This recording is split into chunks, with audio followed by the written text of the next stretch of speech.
The envelope trembled in Evelyn Holloway's hands as she stood before the frost-covered window of her boarding house room. Outside, New York's February streets churned with carriages and bundled figures hurrying through the slush, but she saw none of it. Her eyes were fixed on the careful penmanship that had traveled over 2,000 miles to reach her. Miss Holloway, your letter found me well. I am a man of 35 years, owner of 600 acres of grazing land near the Black Hills. My circumstances are modest but stable. I seek a wife of good character who fears neither hard work nor isolation. If you are willing, I will send fare for your passage. The nearest town is 40 miles from my property. Winters are long. Yours in earnest, Thorne McAllister. She had read it a dozen times since its arrival that morning, each reading revealing new layers of what wasn't said. No mention of beauty or affection, no promises of comfort. Just the brutal honesty of a lonely man in a lonelier place. You're not truly considering this madness, Mrs. Henshaw's voice cut through her thoughts. The boarding house proprietress stood in the doorway, her face pinched with disapproval. A girl like you, educated and refined, throwing yourself at some stranger in the territories? Evelyn folded the letter carefully, pressing the creases sharp. A girl like me, she repeated softly. 24 years old, with her mother 2 years in the ground and her stepfather having made it clear she was no longer welcome in his home. Her small inheritance had dwindled to almost nothing, and her position at the millinery shop paid barely enough for room and board. I've heard tales. Mrs. Henshaw continued, settling her considerable bulk into the room's only chair. About these men who advertise for wives, brutes and drunkards, the lot of them. Why else would they need to send away for a woman? Perhaps the same reason women answer such advertisements, Evelyn replied, moving to her trunk and beginning to fold her few dresses. Necessity. Word spread quickly through the boarding house. By evening, a small gathering of concerned parties had assembled in the parlor. Reverend Douglas from the Presbyterian Church down the street spoke gravely about the spiritual dangers awaiting young women in lawless territories. Miss Catherine Price, who worked alongside Evelyn at the millinery, wept openly and begged her to reconsider. You don't know anything about this man, Catherine pleaded. He could be diseased, or violent, or simply alone. Evelyn interrupted gently. As am I. But it was old Mr. Jameson, the telegraph operator, who brought the most disturbing news. McAllister, you said. Near the Black Hills. He shook his grizzled head. I recall that name. Maybe 2 years back, there was talk. A woman went missing from those parts. His wife, they said, never found her. The room fell silent. Evelyn's hand stilled on the bonnet she was packing. Likely just frontier gossip. Mr. Jameson added hastily. You know how stories grow in the telling. Still, a young lady ought to be careful. That night, Evelyn lay wakeful in her narrow bed, listening to the sounds of the city beyond her window. Somewhere out there, past the edge of everything she knew, a man waited for her answer. A man who might be a killer, or might simply be someone who, like her, had learned that the worst loneliness wasn't being alone. It was being unwanted where you were. She rose before dawn to pen her reply. Mr. McAllister, I accept your proposal. I am 24 years of age, in good health, and accustomed to household management. I can read, write, and cipher. I neither require nor expect luxury. I will be ready to travel within the fortnight. Faithfully yours. Evelyn Holloway. The train ticket arrived 10 days later, along with a brief note stating he would have a man meet her at the station in Deadwood. No words of welcome or anticipation, just practical details and her name written in that same careful hand. The morning of her departure dawned gray and bitter. Catherine came to see her off, pressing a small Bible into her hands. Promise you'll write, she whispered through tears. Promise you'll tell me if you need help. Evelyn promised, though they both knew how empty such words were. Where she was going, help was as distant as the moon. The train pulled away from Grand Central Station with a shriek of steam and grinding metal. Evelyn watched the city fall away, building by building, until only white fields and skeletal trees remained. She had packed everything she owned into 2 trunks, but it was what she carried inside that weighed heaviest. The memory of her mother's gentle hands braiding her hair. The echo of her stepfather's cold words the day after the funeral. The accumulation of small humiliations that came with being dependent on others' charity. The journey took 5 days. 5 days of increasingly rough accommodations and thinning crowds as the train pushed westward. By the time she reached Nebraska, her traveling companions were mostly men, cowboys, miners, speculators, and others whose business drew them to the raw edges of civilization. They eyed her with curiosity and something else that made her pull her shawl tighter. In Rapid City, she had to change to a spur line that ran up toward Deadwood.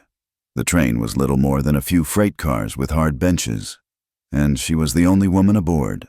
The conductor, a kindly man with tobacco-stained whiskers, took pity on her. "First time in the territories, miss?" "Yes," she admitted. He nodded slowly. "It's hard country, beautiful in its way, but hard. You got folks waiting for you?" "My intended," she said, the words feeling strange on her tongue. "Ah." His expression grew carefully neutral. "Well, I hope he's a good man. You'll need that out here." Deadwood appeared like a scar against the white landscape. All muddy streets and raw lumber buildings. The air bit sharp and cold, carrying the scent of pine smoke and something wilder. Evelyn stood on the platform, her trunks beside her, searching the crowd of rough-dressed men for someone who might be looking for her. "Miss Holloway?" She turned to find a weathered man in a worn coat, his face half hidden by a week's growth of beard. "I'm Samuel Briggs. Mr. McAllister sent me to fetch you." He loaded her trunks onto a wagon with practiced efficiency, then helped her up onto the hard seat. "It's near 40 miles to the ranch," he said, climbing up beside her. "We'll stop once to rest the horses, but best bundle up tight. Weather's turning." As they left the town behind, the landscape opened up into a vista of white hills and dark pine forests. The road, such as it was, wound between ridges and across frozen streams. Evelyn had never seen such emptiness, such profound silence broken only by the creak of wagon wheels and the labor of horses' breath. "How long have you worked for Mr. McAllister?" she asked, needing some human sound to anchor her in all that vastness. "Don't work for him regular-like," Briggs replied, eyes fixed on the trail. "He hires me sometimes for hauling, keeps to himself mostly." "And Mrs. McAllister, the first one, I mean..." Briggs was quiet so long she thought he wouldn't answer. Finally, "That ain't my story to tell, miss, but I'll say this. Thorne McAllister's got his demons. Sure enough.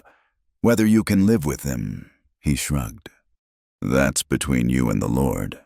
The sun was setting by the time they turned off the main trail onto a narrower track that wound up into the hills. The trees pressed closer here, their shadows deep and blue on the snow. Evelyn's feet had long since gone numb, and her back ached from the constant jolting. Then, through a gap in the pines, she saw it, a low cabin of hewn logs, smoke rising from a stone chimney, a barn and corral nearby. It looked solid enough, but achingly alone, pressed up against the hillside like it was bracing against the wind. "Here we are," Briggs announced unnecessarily. The door opened before they had fully stopped, and a man stepped out onto the porch, even from a distance. Evelyn could see he was tall, broad-shouldered in the way of men who worked with their hands. He wore no coat despite the cold, and stood perfectly still as the wagon approached. This was him. This was the stranger she had agreed to marry. As Briggs helped her down, she got her first clear look at Thorne McAllister. He was younger than she had expected, perhaps only 10 years her senior, with dark hair that needed cutting and a face that might have been handsome if not for the harsh lines etched by weather and something else, something that lived behind his dark eyes like a caged thing. "Miss Holloway," he said. His voice was low, rough as the bark of the pines around them. "Welcome." She managed a small curtsy, suddenly aware of how she must look after 5 days of travel. "Mr. McAllister, thank you for..." She paused, unsure what exactly to thank him for. "The ticket?" The proposal itself? You must be tired, he said, saving her from finishing. I'll get your things. He moved past her to help Briggs with the trunks, and she caught his scent. Wood smoke and leather and something sharp, like pine resin. Their hands brushed as he took her travel bag, and he jerked back as if burned. The cabin's interior was spare but clean. One large room served as kitchen and living space, with a ladder leading to what must be a loft above. A door on the back wall presumably led to a bedroom. Everything was functional, built by someone who understood necessity but not comfort. The only decoration was a rifle mounted above the fireplace and a calendar 2 years out of date. I've made soup, Thorne said, setting down her trunks. And there's bread. That is, the bedroom is through there. I'll sleep in the loft until the ceremony. The ceremony. Of course. They weren't truly married yet, just two strangers standing in a too-warm room, trying not to look directly at each other. When will that be? She asked. The circuit preacher comes through in a week. Maybe 2, depends on the weather. He moved to the stove, ladling soup into a bowl with hands that seemed too large for such domestic tasks. Or we could go to town, if you prefer. There's a justice of the peace. I can wait, she said quickly. The thought of getting back in that wagon, of facing the stares of townspeople who would know exactly what she was, made her stomach turn. They ate in silence. The only sounds, the pop of the fire and the wind testing the cabin's walls.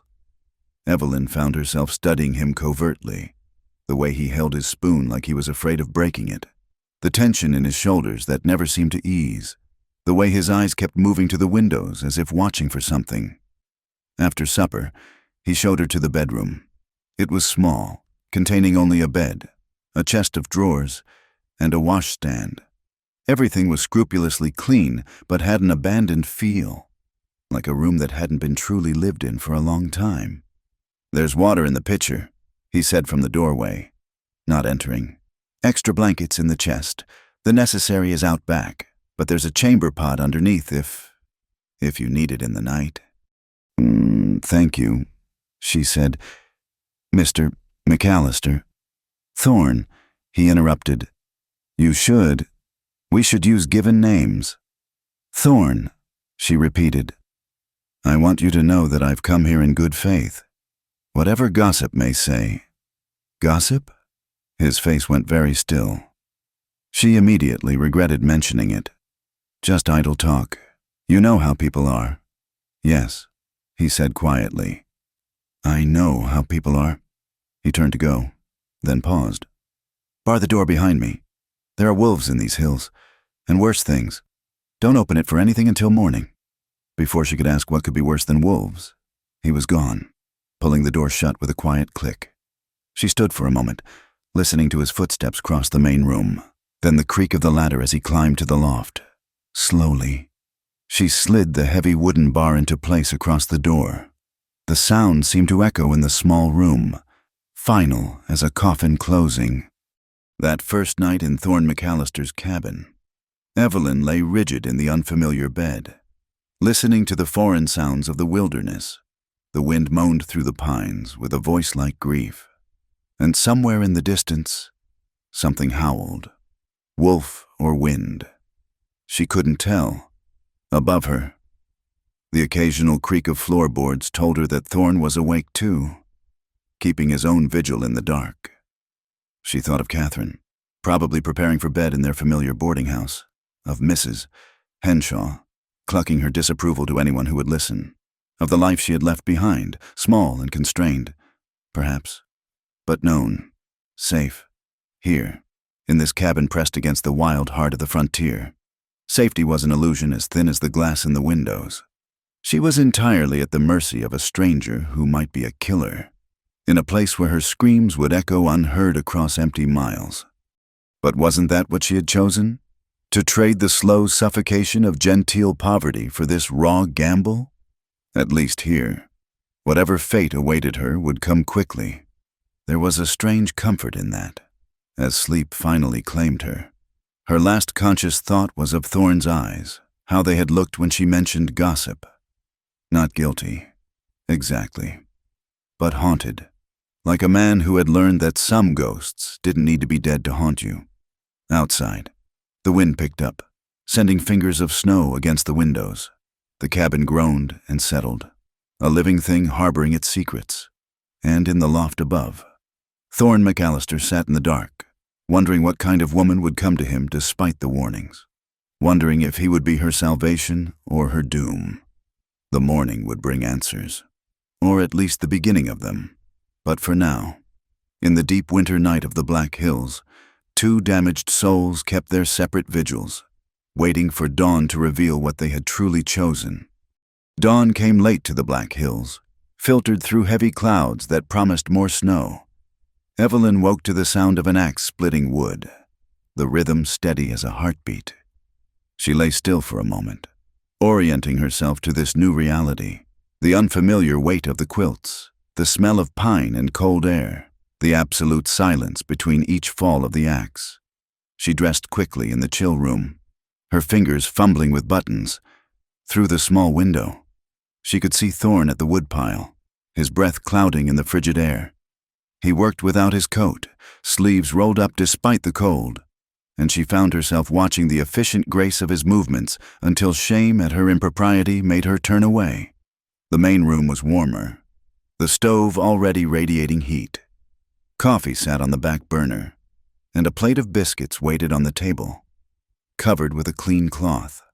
She poured herself a cup, wrapping her hands around its warmth, and tried to imagine doing this every morning for the rest of her life. "You're awake." Thorne stood in the doorway, an armload of split logs balanced easily. "I hope the coffee's not too strong. I'm not accustomed to... That is, I usually make it to suit myself." "It's fine," she assured him, though it was bitter enough to make her eyes water. "Thank you for the biscuits."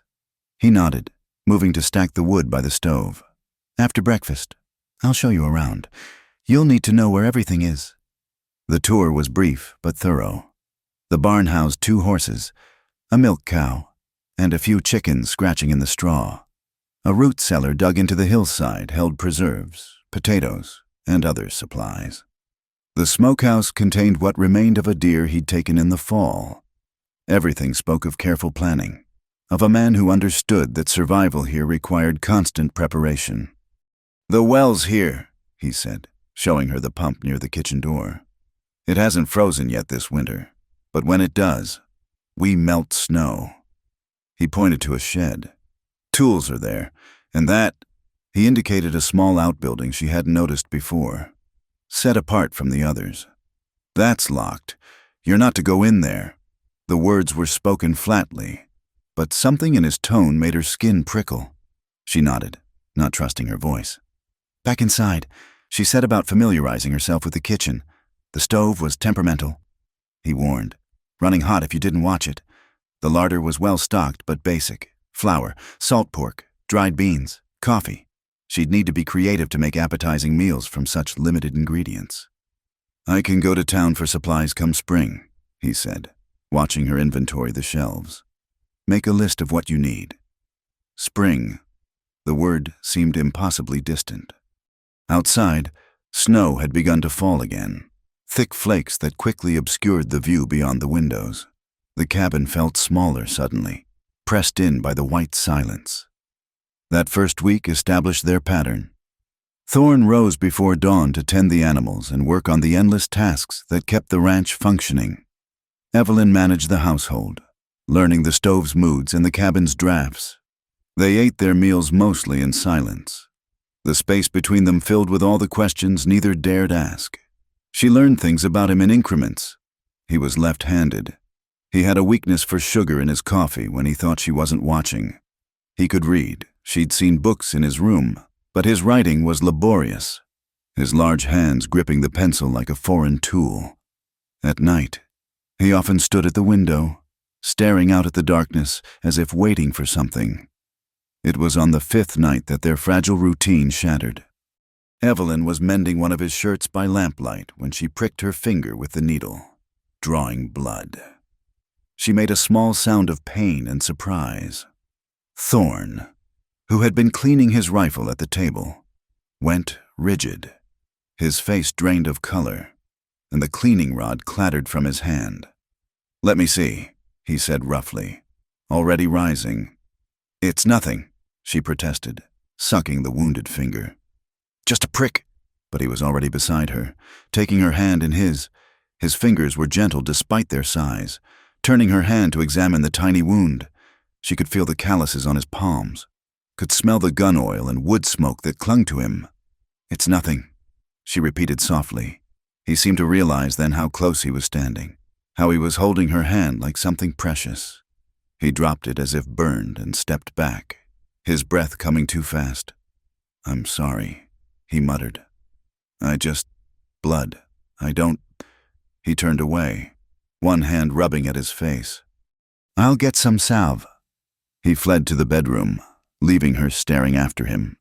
When he returned, he set a small tin on the table and retreated to the far side of the room, his back to her. "Thorn," she said carefully. "What happened to her?" His shoulders tensed.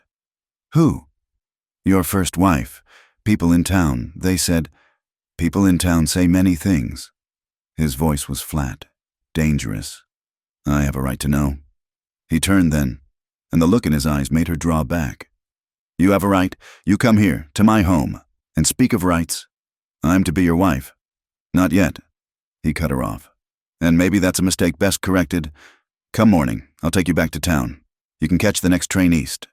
He strode to the door, yanking on his coat. She found her voice as his hand touched the latch. "Where are you going?" "Out." "But the storm—" The door slammed behind him, leaving her alone with the wind and the guttering lamp. Hours passed. The storm intensified, howling around the cabin like a living thing. Evelyn fed the stove, keeping the fire alive, and tried not to think about him out there in the killing cold. When midnight came and went with no sign of him, fear began to gnaw at her. What if he didn't come back? What if he froze to death out there, leaving her alone in this wilderness? Or worse, what if he did come back? But the cold and the memories had driven him past some edge. She was pacing the floor, debating whether to bar the door, when she heard footsteps on the porch. The door opened, bringing a swirl of snow and thorn, ice in his beard and his lips blue with cold. He stood swaying in the doorway, and she realized he wasn't entirely steady on his feet. "You're half frozen," she said, moving without thinking to help him out of his snow-crusted coat. "What were you thinking?" "Had to check the animals," he mumbled, letting her guide him to a chair by the stove. "Storm like this, they need—" "The animals are fine," she said firmly, pulling off his boots. His feet were like ice through his socks. "You're the one who nearly froze to death." She heated water, made coffee, found blankets. He submitted to her ministrations without protest, which worried her more than anger would have. When she pressed the hot mug into his hands, he looked at her with something like confusion. "Why are you doing this?" "Because you're freezing," she said simply. "No. Why did you come here? Really?" She considered her words carefully. "Because I had nowhere else to go. Because I was tired of being unwanted. Because—" She met his eyes. "Because your letter was honest. You didn't promise me love or luxury. You didn't lie." He was quiet for a long moment. Then, her name was Margaret. We'd been married 2 years when she left. Evelyn waited, not pushing. "I wasn't a good husband," he continued, staring into his coffee. "I thought I could make a life out here, build something worth having. But the isolation, it does things to people. Makes them see things that aren't there, fear things that are—" She begged me to take her back east, but I was too proud, too stubborn. One morning, I woke up and she was gone. Gone, disappeared. Her clothes were still here, everything except what she was wearing. No note, no word. I searched for weeks. The sheriff formed a party, combed the hills. Nothing. Maybe she ran off. Maybe she met with an accident. Maybe—" His voice roughened. "Maybe I drove her to something desperate. I'll never know. But the not knowing, that's what—" He trailed off. And Evelyn saw then what lived behind his eyes. Not guilt, exactly, but a grinding uncertainty that was perhaps worse. "Is that why you keep the room locked?" she asked quietly. He nodded. "Her things are there. I couldn't. I should have burned it all, but I couldn't." They sat in silence while the storm raged outside. Finally, Evelyn spoke. "I'm not Margaret." "No," he agreed. "You're not. I'm not afraid of the isolation. I'm not afraid of hard work. And I'm not afraid of you." He looked at her then. Really looked at her. "Maybe you should be." "Maybe," she conceded. "But I'm here, and unless you truly want me to leave, I'm staying." Something shifted in his face, a loosening of the rigid control he kept on himself. "The preacher should come through next week," he said finally. "Then we'll wait for him." That night, she helped him up the ladder to the loft, his limbs still clumsy with cold. As she turned to go, he caught her hand. "Evelyn," he said, and it was the first time he'd used her given name. "Thank you." She squeezed his hand gently. Rest now. Back in her room, she found she could breathe easier, as if some pressure had lifted. They had passed through something. She and Thorne, though she couldn't name exactly what. The locked room still stood at the edge of her awareness, and Margaret's ghost still walked these floors, but ghosts could be lived with, if the living were strong enough. The next morning brought clear skies and a different quality to the silence between them. Thorne showed her how to milk the cow, his hands guiding hers on the warm udder. When she laughed at her clumsy attempts, she caught him almost smiling. Days took on a new rhythm. She discovered he liked her reading aloud while he worked on harness repairs in the evening. He taught her to shoot the rifle, patient with her flinching at the recoil. When a chicken hawk took one of their hens, he showed her how to set snares. It was 3 days before the preacher was expected that their neighbor appeared. Ruth Morrison rode up on a sturdy mare, her weathered face grim beneath her bonnet. "Came to see if you weathered the storm," she announced, though her sharp eyes were clearly taking Evelyn's measure. Over tea, while Thorne was in the barn, Ruth's real purpose emerged. "I feel it's my Christian duty to speak plainly," she said. "You seem like a decent girl, and you should know what you've gotten into." "If you mean about Margaret, I mean about what he did to my husband." Ruth's knuckles whitened on her cup. 2 summers back, Daniel went to confront him about some cattle that had wandered. They argued, and McAllister broke Daniel's jaw. Might have killed him if other men hadn't pulled him off. Evelyn felt cold despite the warm stove. Why were they arguing? Ruth's mouth tightened. Daniel had opinions about what might have happened to Margaret, voiced them too freely after a few drinks. But that kind of violence... She shook her head. A man who can do that is capable of anything. After Ruth left, Evelyn stood at the window, watching Thorne work with the horses. His hands were gentle on their flanks, his voice soft as he spoke to them. The same hands that had broken a man's jaw. When he came in for the noon meal, he took one look at her face and knew. Ruth Morrison came by. He said it wasn't a question. "Yes." He hung up his coat slowly. "I suppose she told you about Daniel." "She did." He sat down heavily.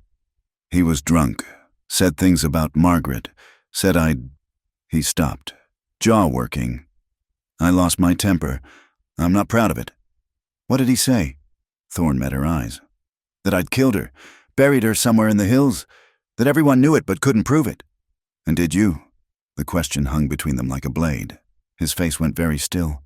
"If I say no, will you believe me?" She considered this. "I don't know." He nodded slowly, as if this was the answer he expected. "Fair enough." They finished the meal in silence. That afternoon, while he was out checking his trap lines, Evelyn found herself standing before the locked room. The padlock was heavy, solid. Whatever secrets it held, they were well guarded. She could leave, even now. It wasn't too late. Pack her things, ask him to take her to town as he'd offered that night. Go back east, find another position, another boarding house, another life of quiet desperation. Or she could stay.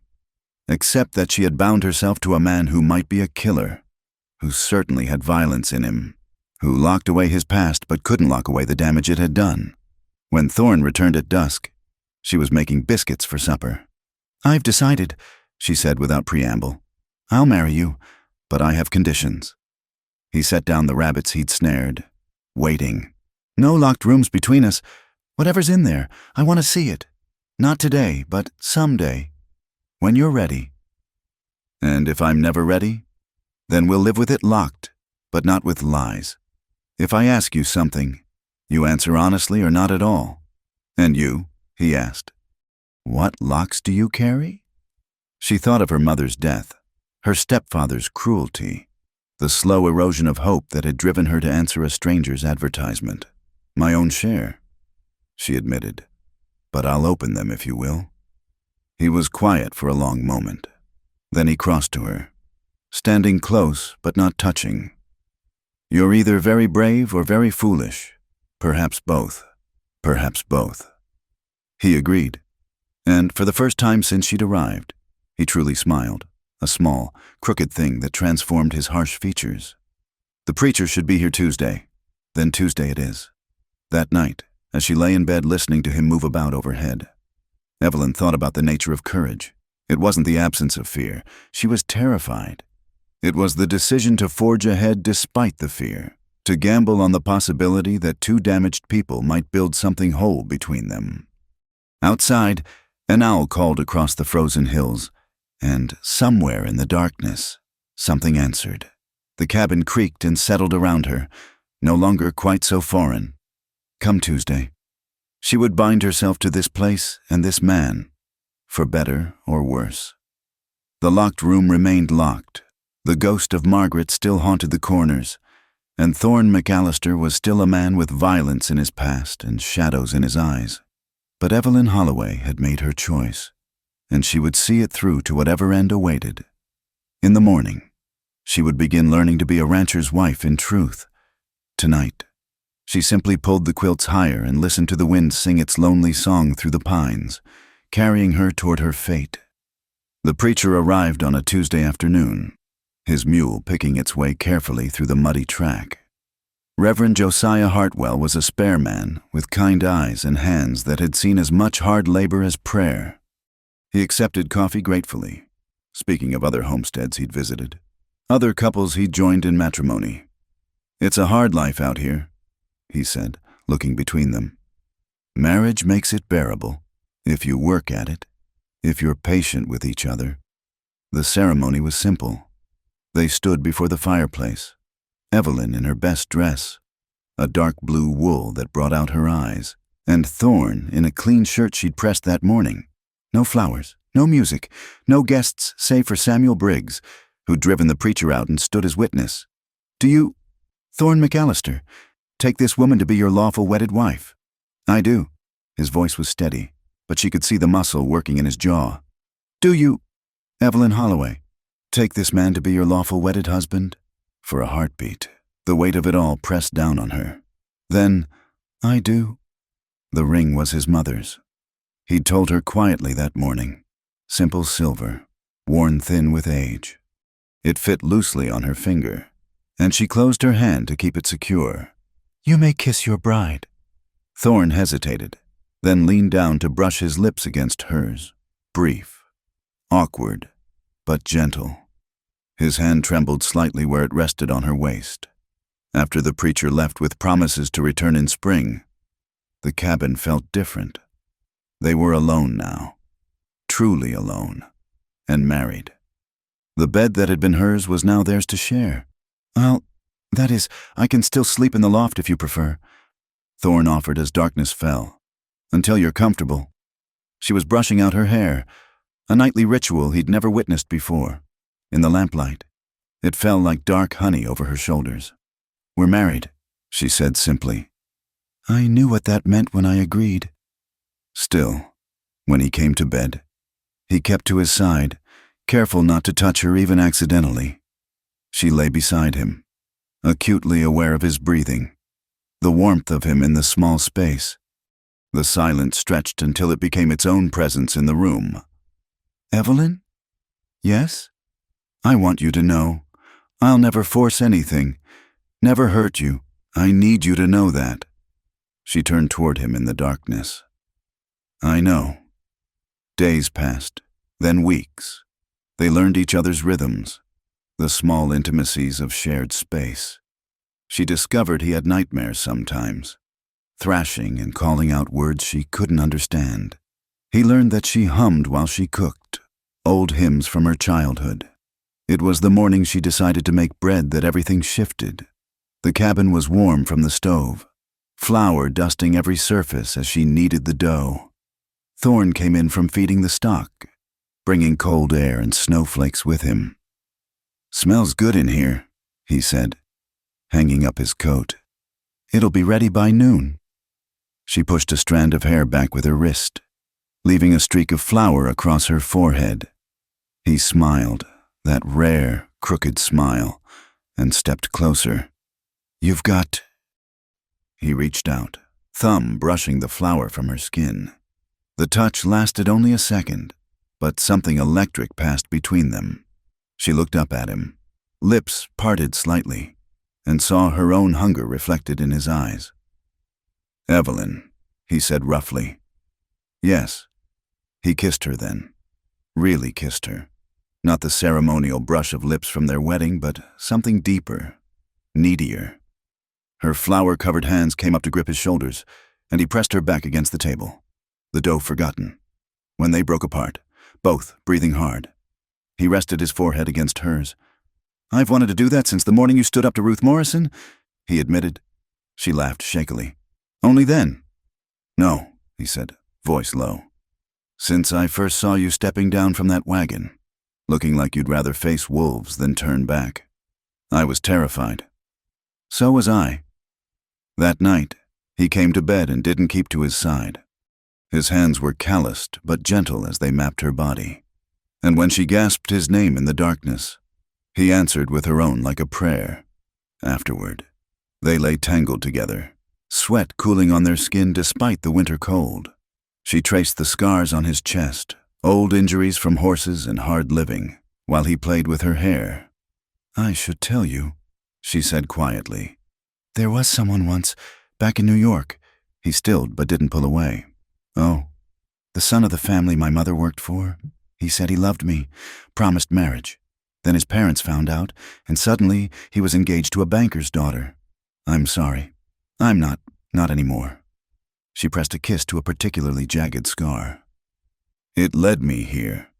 His arm tightened around her.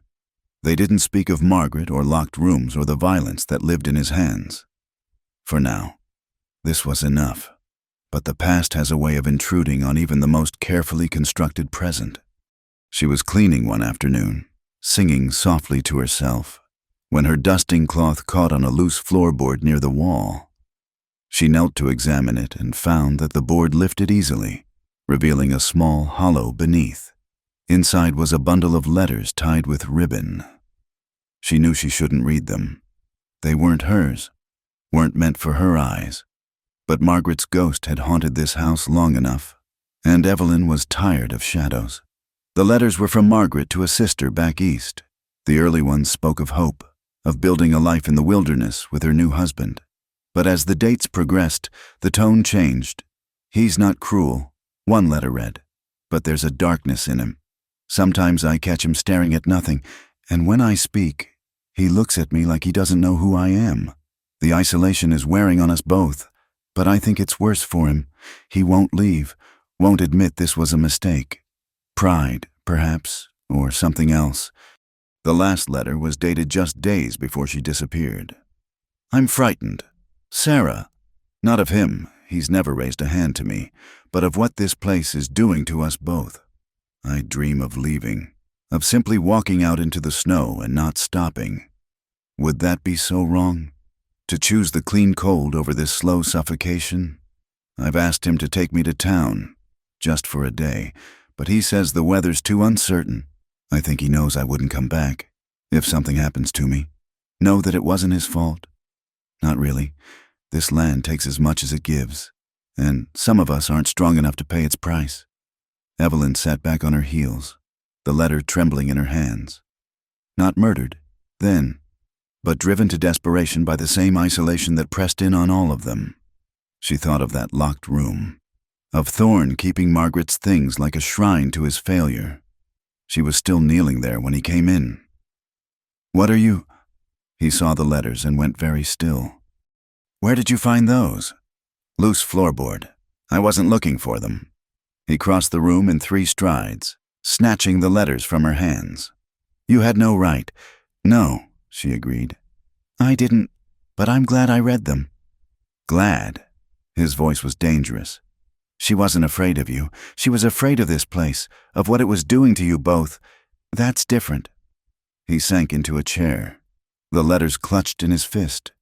"She begged me to leave, said we could start over somewhere else, somewhere with people and churches and society, but I was too proud, too stubborn. I'd sunk everything into this land, and I wouldn't admit defeat, so she left on her own. Maybe. Or maybe she did what she wrote about, walked into the snow and kept walking. Either way, I killed her as surely as if I'd used my hands." Evelyn moved to kneel before him, covering his clenched fists with her hands. She made a choice. Thorne, whatever that choice was, it was hers to make. "I should have seen, should have known." How? By reading her private letters, by forcing her to speak what she couldn't say? She squeezed his hands. "You're not God. You couldn't save her from her own despair." He looked at her then, really looked at her. "Aren't you afraid that the same thing will happen to you?" "No?" "Why?" She considered her answer carefully. "Because I didn't come here looking for salvation. I came looking for a life, however hard it might be, and because—" She hesitated, then forged ahead. "Because I'm falling in love with you, despite my best efforts not to." The words hung in the air between them. His hands unclenched slowly, the letters falling forgotten to the floor. "Evelyn," he said, voice breaking on her name. She rose up on her knees and kissed him, pouring all her certainty into the contact. He responded fiercely, pulling her into his lap, hands tangling in her hair. They made love there on the floor, urgently, desperately, as if trying to drive out all the ghosts with the force of their need for each other. When reason returned, they lay on the rug before the fire, her head on his chest, listening to his heartbeat slow. "I love you too," he said quietly. "God help me, I do." "Then that's enough." She traced patterns on his chest. "But Thorne, no more locked rooms. It's time to let her go." He was quiet for a long moment. Then he rose, pulling her up with him, and led her to the locked door. The key was hidden atop the door frame. His hands shook slightly as he fitted it into the padlock. The room was exactly as Margaret had left it. Dresses hung neatly in the wardrobe. Her brush and mirror sat on the dresser, a few golden hairs still caught in the bristles. The narrow bed was made with military precision, but it was the wall that caught Evelyn's attention. Sketches covered every inch, drawings of the view from the window in different seasons, studies of horses and birds, portraits of a younger Thorne, his face softer, less marked by grief. "She was an artist," Evelyn breathed. "She was?" He picked up a sketch of himself sleeping, traced the lines with one finger.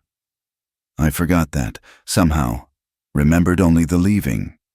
They spent the afternoon going through Margaret's things. Some they packed away. The clothes could be donated, the personal items burned. But the sketches Evelyn insisted on keeping. She saw beauty here, she said, even when she was struggling. That shouldn't be forgotten. That night, Thorne moved his things down from the loft. The locked room stood open now, waiting to be transformed into something new, perhaps a child's room someday. Evelyn thought, though she didn't voice it. As they prepared for bed in their shared room, Thorne pulled her close. "Thank you," he said simply. "For what?" "For being braver than I am, for seeing past what I was to what I could be." She turned in his arms to face him. "We're neither of us perfect, but we're here, and we're trying. That has to count for something." He kissed her then, sweet and slow. And when they came together in the darkness, it was with a tenderness born of understanding. Outside, Snow began to fall again, but inside the cabin was warm and alive with possibility. The ghosts weren't gone. They might never be entirely, but they no longer ruled the house. In their place was something fragile but growing stronger each day. A marriage built not on promises of forever, but on the daily choice to face whatever came together. In the morning, they would rise and work and build their life board by board, season by season. But tonight, wrapped in each other's arms while winter pressed against the windows, they were simply Evelyn and Thorn, two people who had found in each other not an escape from loneliness, but a companion for the journey through it. The locked room remained open, breathing at last, and in the great silence of the Black Hills, love grew like a green thing in winter, unexpected, stubborn, and absolutely necessary for survival. Spring came slowly to the Black Hills, revealed in the lengthening days and the sound of snowmelt running beneath the remaining ice. Evelyn had learned the rhythms of this hard life, the early mornings, the constant work, the deep satisfaction of a meal earned by their own labor. She and Thorn had found a tentative peace, their love growing stronger with each shared sunrise. It was a morning in late March when their fragile happiness faced its first real test. Evelyn was hanging laundry on the line, enjoying the weak sunshine, when she spotted a rider approaching through the muddy track. As he drew closer, she recognized the badge glinting on his coat. "Thorn," she called, unease prickling her spine. "Someone's coming." He emerged from the barn, took one look at the rider, and his face went carefully blank. "Get inside," he said quietly. "No." She moved to stand beside him. "Whatever this is, we face it together." The man who dismounted was perhaps 40, with shrewd eyes and a week's worth of stubble. "McAllister," he said by way of greeting. "Ma'am." He touched his hat to Evelyn. "Sheriff Whelan." Thorn's voice was neutral. "What brings you out this way? Been a while since I checked on you. Heard you took a new wife." The sheriff's gaze lingered on Evelyn. "Wanted to make sure everything was proper. We were married by Reverend Hartwell. You can check the records in town." "I'm sure I can." Whelan hooked his thumbs in his belt. "Mind if I come in? Long ride from town." They had no choice but to offer hospitality. Inside, Evelyn served coffee with steady hands while the men sat at the table, the atmosphere thick with unspoken tension. "You know why I'm really here," Whelan said finally. "I can guess." Thorn's jaw was tight. "There's been talk. There's always talk. But lately it's louder. Some folks think I didn't look hard enough for the first missus. McAllister. Some folks should mind their own business. Maybe so, but I've got a job to do." Whelan turned to Evelyn. "Has he told you about Margaret, ma'am?" "He has." Evelyn met his gaze steadily. "She left. Whether she made it to where she was going or met with misfortune, no one knows. But she left of her own accord." "You seem mighty certain about that." "I am." Whelan studied her for a long moment. "I'd like to look around, if you don't mind, just to quiet the talk." Thorn's hands clenched on the table. "And if I do mind?" "Then I come back with a warrant and more men. Your choice." Evelyn placed her hand over Thorn's fist. "We have nothing to hide," she said calmly. "Look wherever you please, Sheriff." The search was thorough and humiliating. Whelan went through every room, every outbuilding, even probed the dirt floor of the root cellar with a rod. Evelyn watched Thorn's face grow darker with each passing minute, saw the violence building in him like a thunderhead. It was when Whelan began examining the ground around the property that Thorn reached his limit. "Enough," he growled, stepping between the sheriff and the path to the woods. "You've looked everywhere there is to look, not quite everywhere." Whelan's hand moved to rest on his pistol. "Step aside, McAllister." "No." The two men faced each other, and Evelyn saw how it would go, Thorn's rage finally boiling over. The sheriff forced to defend himself. Blood on the muddy ground, and their life here ended before it had truly begun. She moved quickly, placing herself between them. "Sheriff Whelan," she said, her voice carrying an authority she didn't feel. You've searched our property extensively and found nothing because there's nothing to find. If you continue harassing my husband based on gossip and speculation, I'll be writing to the territorial governor about official misconduct." Whelan blinked, clearly not expecting resistance from this quarter. "Ma'am, my family has connections back east." She lied smoothly. "Lawyers, newspapermen. Do you really want that kind of scrutiny on your department?" The sheriff's eyes narrowed, calculating. After a long moment, he stepped back. "I suppose I've seen enough," he said slowly. "But McAllister, this isn't over. One day, the truth will out."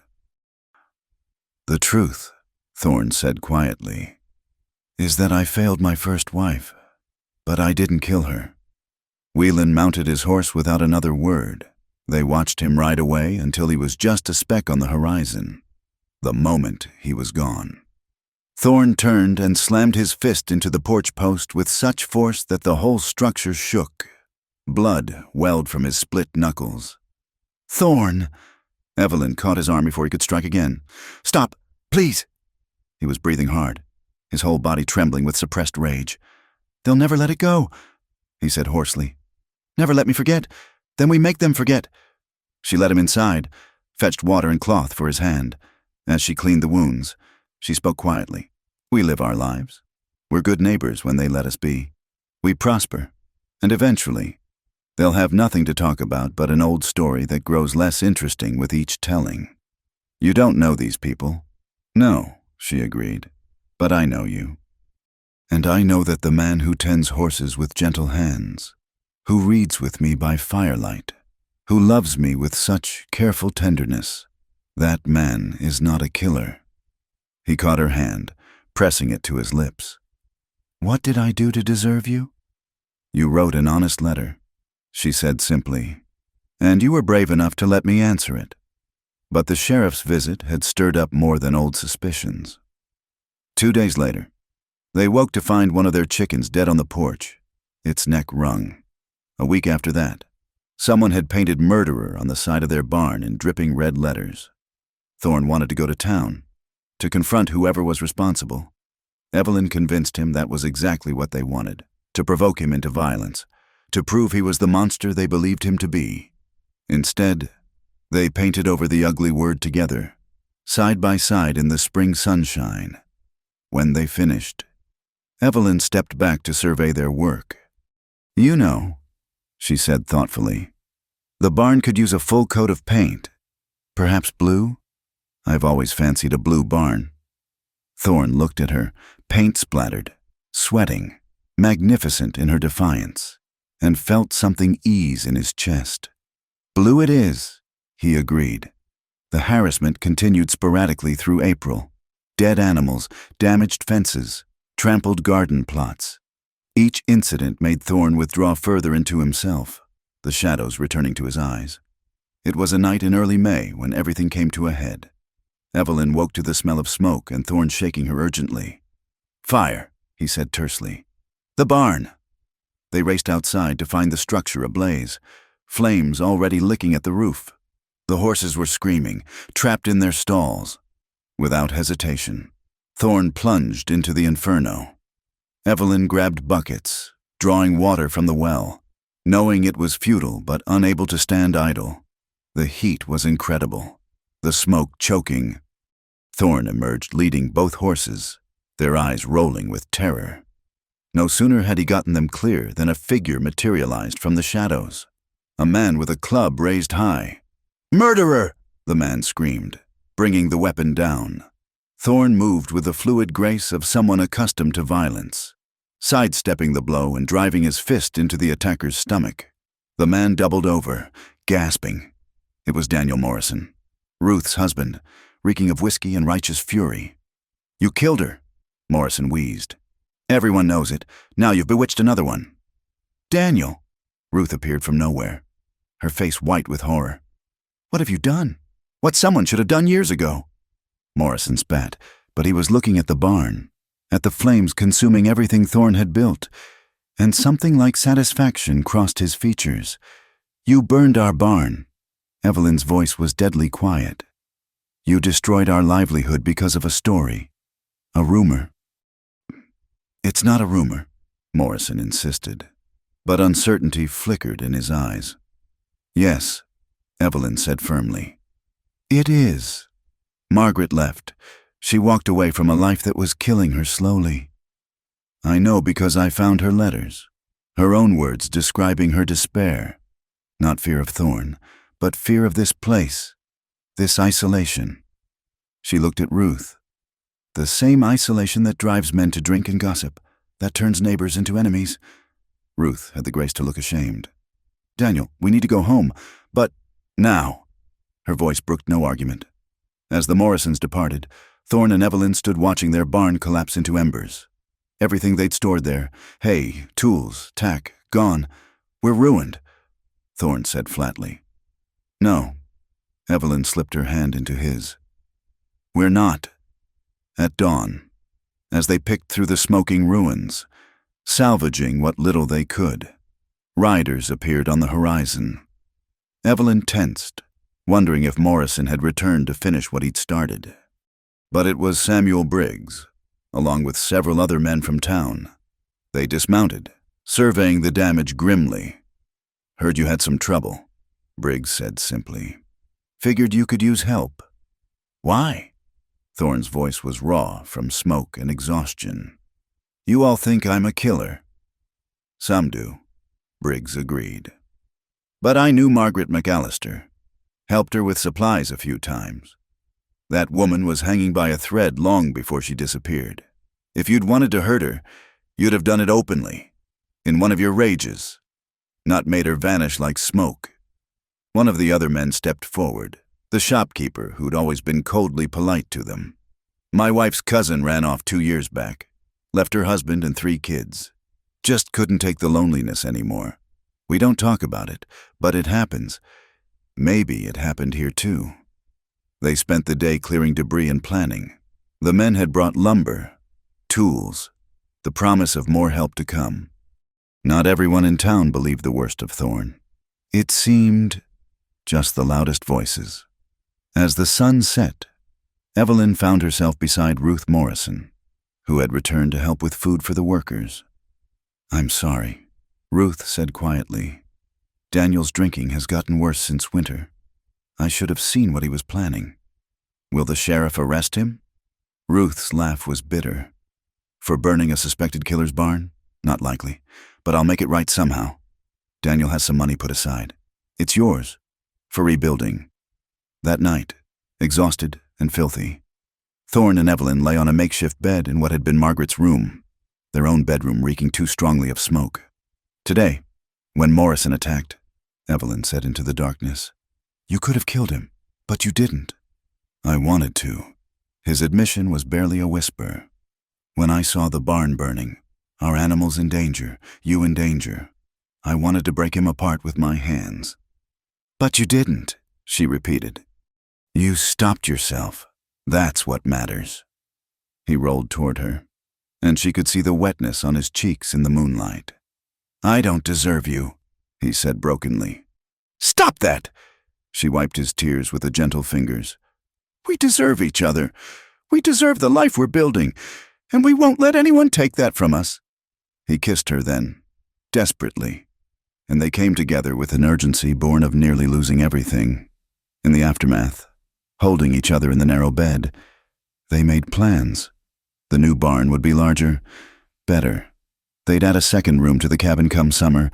They'd prove to everyone, including themselves, that they could not just survive but thrive.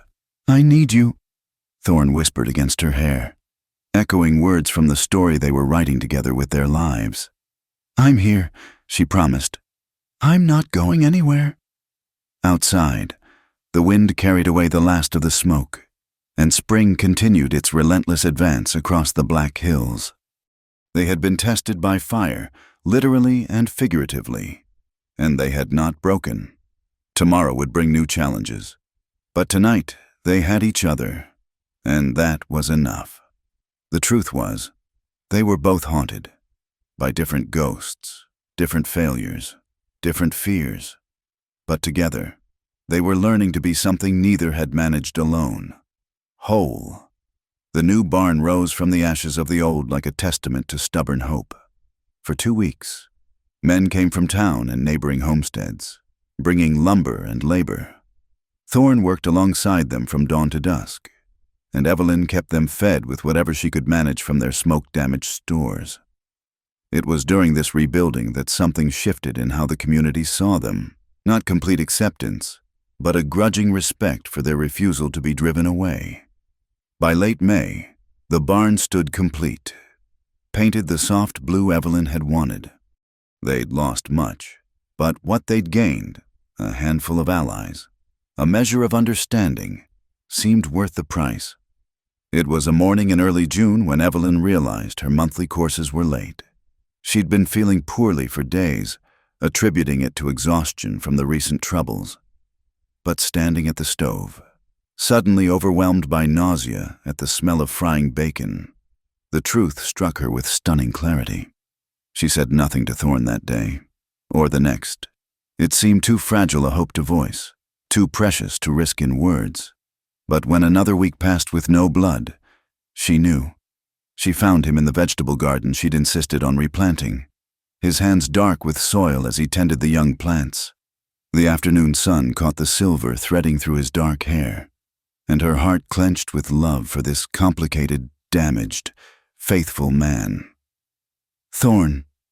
Something in her voice made him look up sharply. "What's wrong?" "Nothing's wrong." She knelt beside him in the dirt, took his earth-stained hands in hers. "I'm with child." The expression that crossed his face was worth every moment of hardship they'd endured. Wonder, fear, joy, and something that looked like redemption all warred in his dark eyes. "You're certain?" "As certain as a woman can be." He pulled her against him, heedless of the dirt, burying his face in her hair. She felt him tremble and realized he was crying. "I never thought—" He pulled back to look at her, cupping her face with gentle hands. "After Margaret, I never thought I'd have this chance. We both have another chance." She reminded him, "That's what we are to each other." They sat there in the garden, holding each other while the sun tracked across the sky, planning a future that suddenly seemed both more precious and more frightening than before. The months that followed were a season of quiet growth. Evelyn's body changed, rounding with new life, and Thorne became almost comically protective. He wouldn't let her lift anything heavier than a skillet, insisted on drawing all the water himself, and watched her like a hawk for any sign of distress. "I'm pregnant, not dying," she told him one August morning when he tried to prevent her from collecting eggs. "Humor me," he replied, taking the basket from her hands. "I've lost too much already." She understood his fear. It lived in her, too, the knowledge of how quickly happiness could be snatched away. But she refused to let it rule them. They'd fought too hard for this life to live it in fear. It was a September afternoon when Evelyn decided to go to town. She needed supplies for the baby, cloth for diapers, yarn for blankets, and she was tired of being treated like spun glass. "I'll come with you," Thorne said immediately. "No." She was firm. "The roof needs patching before winter, and I'm perfectly capable of driving the wagon to town and back." They argued, but she won, as she usually did when she set her mind to something. He helped her up onto the wagon seat, hands lingering on her expanded waist. "Be careful," he said for the dozenth time. "I will. Stop worrying. I'll stop worrying when you're home safe." The trip to town was uneventful, the weather fine and clear. At the general store, she was pleased to find the proprietor's wife, Mrs. Garrett, warm and helpful, cooing over Evelyn's obvious condition and helping her select what she needed. "When are you due, dear?" "December. Near as I can figure. Your first?" At Evelyn's nod, Mrs. Garrett smiled kindly. "Don't be scared. We women are stronger than we know. And if you need anything, you send that husband of yours to fetch me. I've delivered half the babies in this county." It was such a normal conversation, such an ordinary kindness, that Evelyn found herself blinking back tears. Perhaps they really could build a life here after all. She was loading her purchases into the wagon when a shadow fell across her. Sheriff Whelan stood there, his expression unreadable.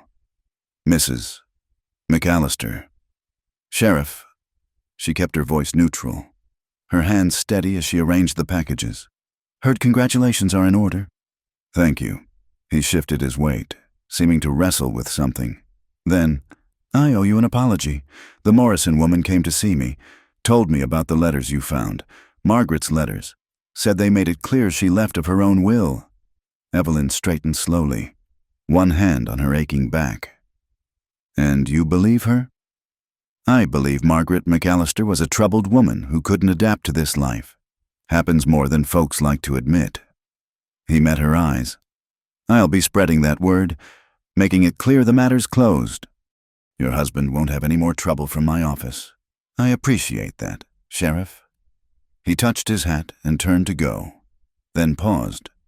Your husband's a lucky man. Mrs. McAllister. Not many women would have stood by him through all this.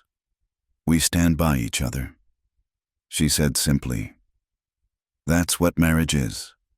The ride home was peaceful, her heart lighter than it had been in months.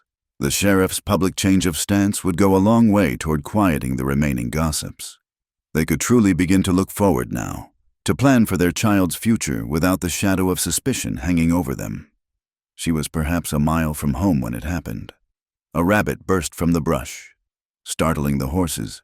They shied violently, and Evelyn, her balance already affected by her pregnancy, was thrown from the seat.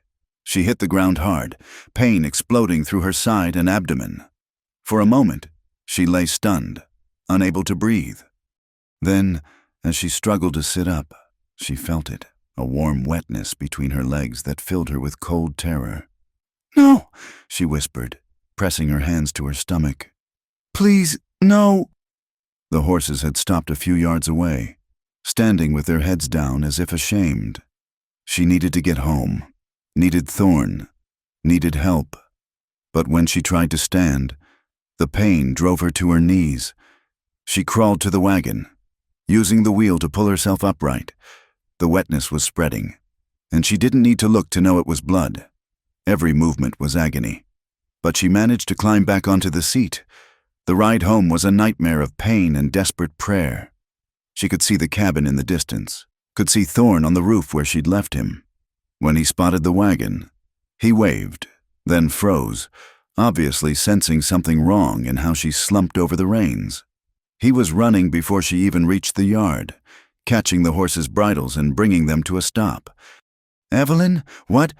His eyes found the blood on her skirts, and his face went white. Oh, God, I fell, she managed through gritted teeth. The baby. He lifted her from the wagon as if she weighed nothing, carrying her inside with infinite care. But she could see the truth in his eyes, the same truth her body was telling her with each cramping wave of pain. I'll ride for the doctor, he said, laying her on their bed. No, she caught his hand. Don't leave me, please.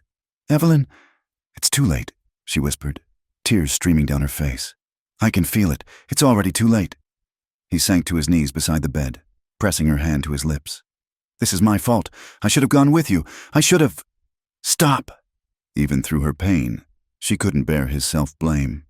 It was an accident, just a terrible accident. The hours that followed were a blur of pain and loss. Thorne never left her side, holding her through the worst of it, cleaning her with gentle hands when it was over. The tiny form that might have been their child was too small, too unformed to be anything but a promise unfulfilled. As darkness fell, Evelyn lay empty and aching while Thorne wrapped their loss in clean cloth. She watched him carry the small bundle outside, watched through the window as he dug beneath the apple tree she'd insisted they plant in the spring. When he came back, his eyes were red-rimmed, his face haggard. He sat on the edge of the bed, not quite touching her. I'm sorry, she whispered. Don't. His voice was rough. Don't you dare apologize. I should have been more careful. Should have listened when you said not to go alone. No. He turned to face her fully. You were living, Evelyn, being yourself. I wouldn't change that, even if... His voice broke, She opened her arms, and he came to her carefully, mindful of her physical pain. They held each other in the darkness, grieving for the future that had been snatched away. "Will you leave me now?" she asked against his chest, voicing her deepest fear. His arms tightened. "Leave you, Evelyn. You're the only thing keeping me sane. Without you, I'd be just another madman alone in the hills. We could try again," she said tentatively. "When I'm healed, if you want." He pulled back to look at her. "Do you want that? After this?" "I want our life," she said firmly. "All of it. The joy and the sorrow and everything in between. I want to fill this house with love and laughter and, yes, children, if God wills it. But mostly, I want you." He kissed her then, soft and sad and full of promise. "You have me," he whispered. Always. The next days were quiet ones. Word spread somehow, perhaps Mrs. Garrett had seen something in her face, or perhaps grief has its own language in small communities. Ruth Morrison came with soup and fresh bread. Mrs. Briggs brought a quilt she'd made. Even some who'd been cold to them before offered quiet condolences. It was Mrs. Garrett who surprised them most, arriving a week after the loss with her medical bag and a determined expression. "I should have come sooner," she said briskly, examining Evelyn with practiced hands. "You're healing well physically. The rest will take time." As she prepared to leave, she paused at the door.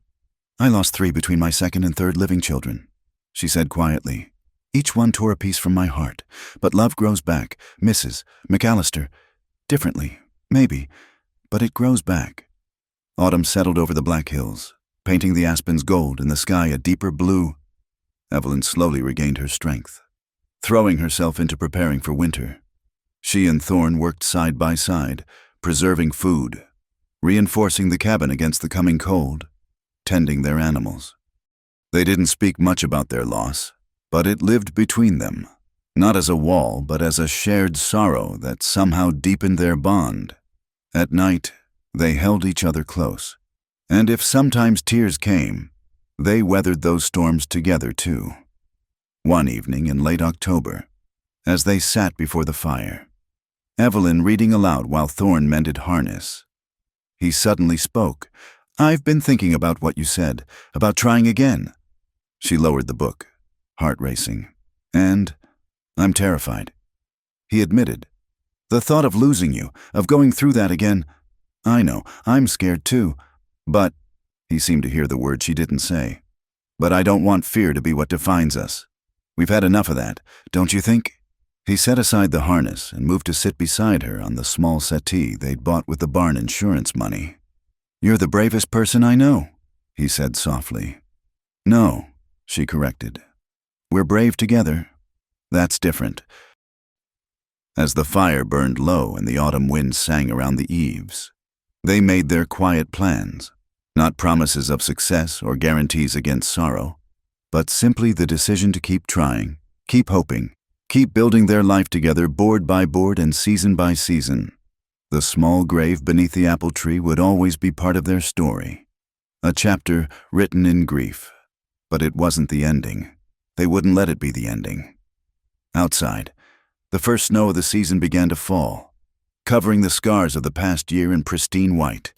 Inside, Evelyn and Thorne McAllister held each other and faced toward tomorrow, knowing that whatever it brought, they would meet it together. The locked rooms were all open now, the physical ones and those of the heart. And in that openness, that vulnerability, they found not weakness but the greatest strength of all, the courage to keep loving despite the certainty of loss, to keep building despite the inevitability of storms, to keep choosing each other despite all the reasons the world gave them not to.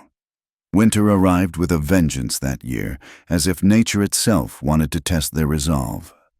By December, snow lay 3 feet deep around the cabin, and the temperature plunged so low that exposed skin would freeze in minutes. Evelyn had recovered physically from her loss, but there were nights when Thorne would wake to find her standing at the window, one hand pressed to her now flat stomach, staring out at the small mound beneath the apple tree. It was during one of the worst blizzards that February when everything changed again. They'd been trapped inside for 3 days, the wind howling like a living thing, when they heard it, a sound that didn't belong to the storm, a human voice, crying out, crying. Thorne was already reaching for his coat when Evelyn caught his arm. "You can't go out in this. You'll die. Someone's out there." His face was grim. "They'll die if I don't." She knew that look, knew there was no arguing with it. "Then we go together. I won't sit here wondering if you're frozen and adrift somewhere." They wrapped themselves in everything they had, scarves, blankets, rope tied between them so they wouldn't lose each other in the white blindness. The cold hit like a physical blow, stealing breath and thought. But again, they heard it, a voice, weaker now, coming from the direction of the road. They found the wagon overturned in a gulch, half buried in snow. A man lay trapped beneath it, his leg bent at an unnatural angle.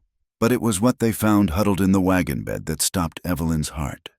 A woman, barely conscious, clutching a bundle to her chest. "Help her," the man gasped. "Please, the baby." Working together, Evelyn and Thorne managed to free him, though his scream when they moved the wagon made Evelyn's stomach turn. The woman was in worse shape, burning with fever, her lips blue with cold, and the bundle she held. "Dear God," Evelyn breathed.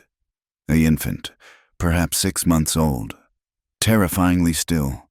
"Get them inside," Thorne ordered, already lifting the injured man. "Quickly!" The next hours were a blur of desperate action.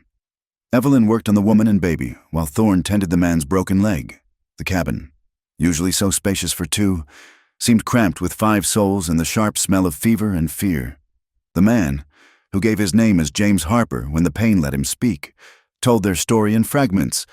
They'd been traveling to Oregon, late in the season but desperate to reach family before the baby's first birthday. The storm had caught them unprepared. "Sarah wouldn't wait," he gasped, looking at his wife. "Said she had a feeling we needed to go now." "I should have listened to her worry. Turned back."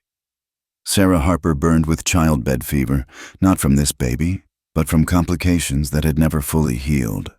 The journey had weakened her, and now infection raged through her body. Evelyn did what she could, but without proper medicines, without a doctor. It was near dawn when Sarah's eyes cleared for the first time. She looked at Evelyn with terrible understanding. "My baby," she whispered. "She's here." Evelyn brought the infant, a girl, alive but weak, to her mother's arms. "She's beautiful. Promise me." Sarah's grip was surprisingly strong. "When I'm gone, promise you'll take care of her. You're not going anywhere," Evelyn said firmly, but Sarah shook her head. "I've been dying since she was born. I knew it. That's why we were traveling now, trying to reach my sister before." She coughed, specks of blood on her lips. "But God brought us here instead, to you. Sarah, I can see it in your eyes. You've lost a child. I'm sorry." Sarah pressed the baby toward Evelyn. "Take her. Love her. Give her what I can't." Evelyn looked at Thorne, who stood frozen in the doorway. His face was unreadable, but she could see the war in his eyes, memory of their loss battling with the immediate need of this failing woman. "We'll care for her until you're well," Evelyn said carefully. Sarah smiled, sad and knowing. "Her name is Grace, Grace Marie Harper. Tell her I loved her more than all the stars." Sarah Harper died as the storm began to clear, her hand in her husband's, her eyes on her daughter in Evelyn's arms. They wrapped her in their best quilt and placed her in the cold cellar until the ground could be opened for burial. James Harper was devastated, barely able to speak through his grief. His leg would heal, but his spirit seemed broken beyond repair. "I can't care for her," he said on the second day, watching Evelyn feed Grace with a cloth soaked in cow's milk. "I don't know anything about babies. Sarah did everything." "You'll learn," Evelyn said gently. "Parents always do." But even as she said it, she could see the truth in his eyes. He looked at Grace and saw not his daughter, but his loss, his failure, the wife he couldn't save. It was Thorne who surprised her, taking to the baby with unexpected tenderness. He carved a wooden rattle, fashioned a cradle from an apple crate, held Grace in his large hands like she was spun glass. Watching him with the child made something ease in Evelyn's chest. A knot of grief she hadn't known was still there. Days passed. James's legs slowly mended, but his talk turned increasingly to his brother in California, to starting over where there were no memories. He watched Evelyn and Thorne with Grace, saw how they worked together to care for her. How natural it seemed. "You love her already," he said one evening. Evelyn couldn't deny it. From the first moment she'd held Grace, something had awakened in her. Not a replacement for what she'd lost, but a new chamber of her heart opening. "She's easy to love," she said simply. "Would you—" James swallowed hard. "Would you keep her, raise her?" "James, no, she's your daughter." "Is she?" His voice was bitter. "I look at her and see Sarah dying, hear her crying, and remember I couldn't turn the wagon in time, couldn't keep them safe." He rubbed his face. "She deserves better than a father who sees grief every time he looks at her." Evelyn found Thorne in the barn, brushing the horses with unnecessary vigor. "He wants us to take her," she said without preamble. "I know." He didn't look at her. "I heard. What do you think?" He was quiet so long she thought he wouldn't answer. Then, "I think that baby has already lost her mother. Losing her father, too, seems cruel.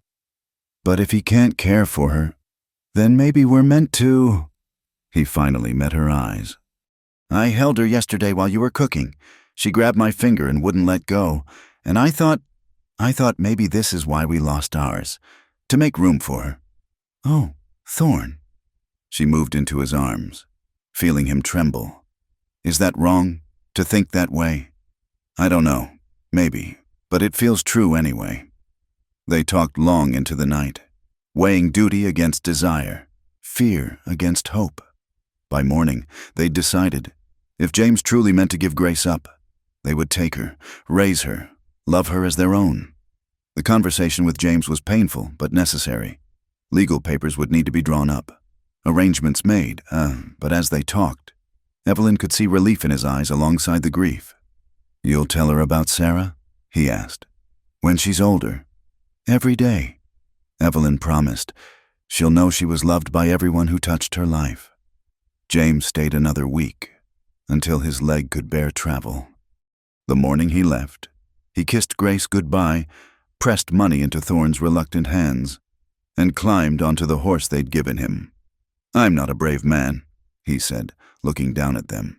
"Sarah was the brave one, but maybe this is the one brave thing I can do. Give her a chance at happiness." They watched him ride away until he was lost in the morning mist. Grace began to fuss, and Evelyn bounced her gently, humming a lullaby her own mother had sung. "Are we doing the right thing?" she asked Thorne. "I don't know, but we're doing what we can." Spring came slowly, and with it, challenges they hadn't anticipated. Grace was a difficult baby, colicky and prone to fever, many nights. Evelyn walked the floor for hours, the baby screaming against her shoulder while exhaustion made her vision blur. Thorne took his turns, but Grace seemed to cry harder for him, as if she knew he wasn't the soft warmth she craved. There were moments, shameful, secret moments, when Evelyn wondered if they'd made a mistake, when Grace's cries pierced her skull and her body ached for sleep, when the cow's milk made the baby sick and they had to try goat's milk instead, when fever spiked and they spent terror-filled nights wondering if they'd lose this child too. But there were other moments. Grace's first smile, breaking across her face like sunrise, the way she settled when Evelyn sang, as if remembering her mother's voice. Thorne's wonder when she gripped his finger and pulled herself up for the first time. Word spread, as word always did in small communities.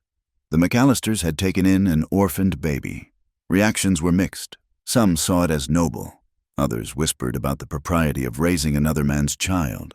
But help came from unexpected quarters. Mrs. Garrett arrived with advice and remedies. Ruth Morrison, perhaps still working off her guilt, brought goat's milk that proved easier on Grace's stomach. It was during the summer, When Grace was crawling everywhere and getting into everything, that the letter arrived, Evelyn recognized James Harper's careful script and felt her heart sink.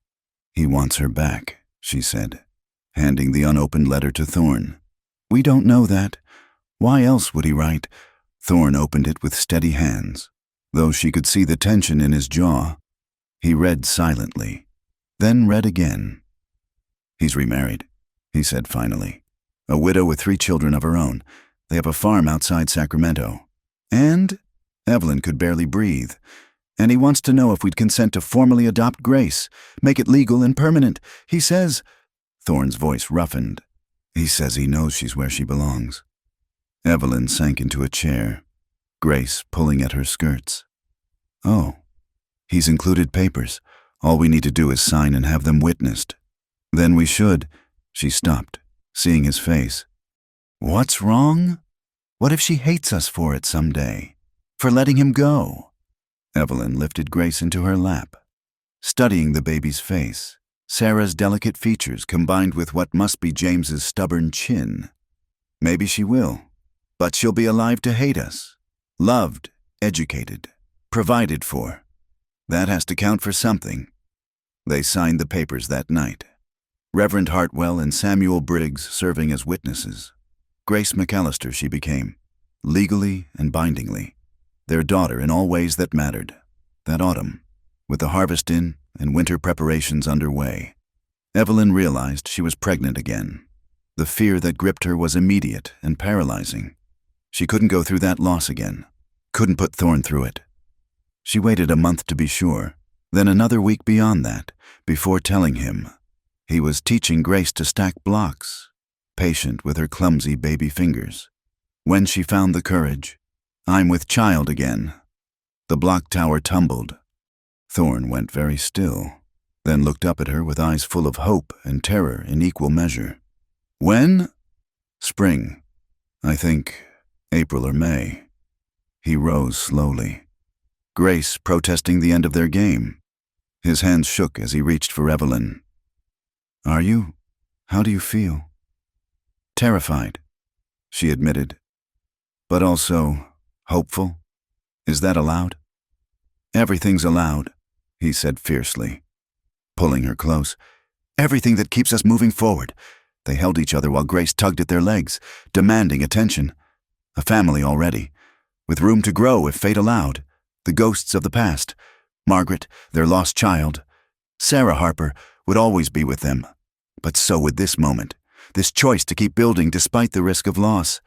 "I love you," Thorne murmured against her hair. "All of you. However many of you there end up being." Evelyn laughed, watery but real. "Let's just focus on keeping these 2 alive and healthy first." "Deal," he agreed, bending to scoop up Grace, who shrieked with delight. "You hear that, little one? You're going to be a sister." Grace babbled something that might have been agreement and grabbed for his nose, watching them.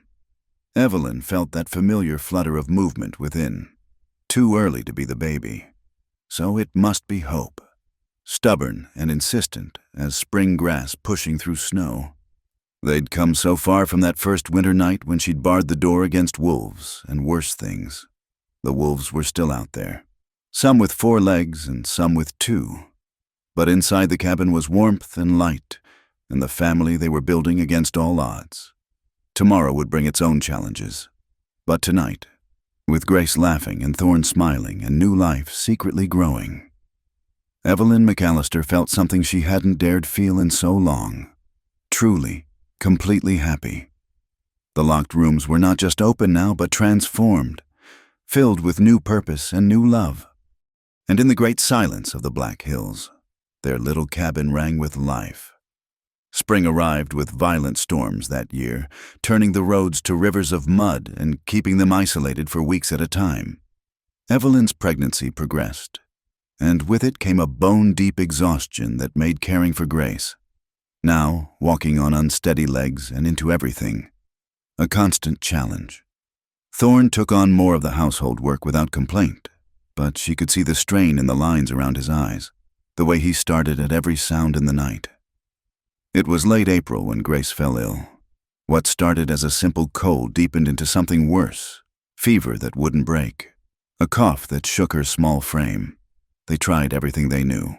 Willow bark tea, cool baths, every remedy misses. Garrett had taught them. Nothing helped. "We need a doctor," Evelyn said on the third night, Grace burning in her arms.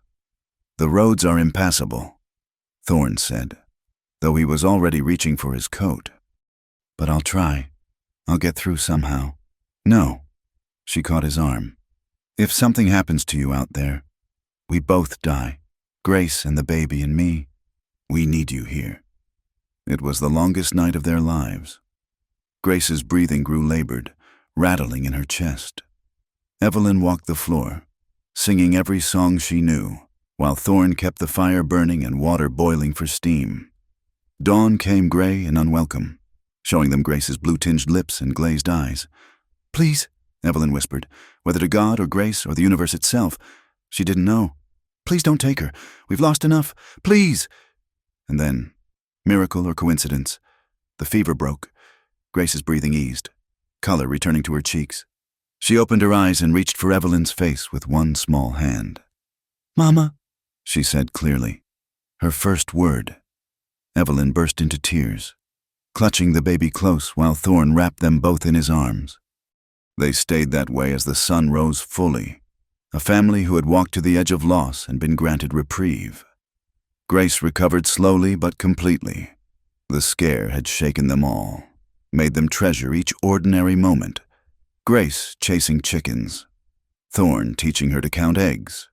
Quiet evenings when she fell asleep between them before the fire.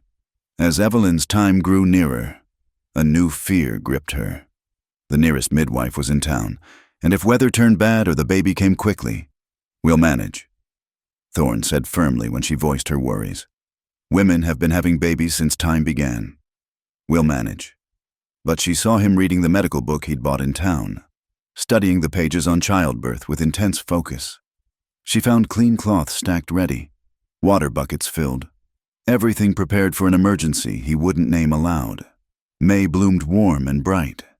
Evelyn was hanging laundry, Grace playing at her feet.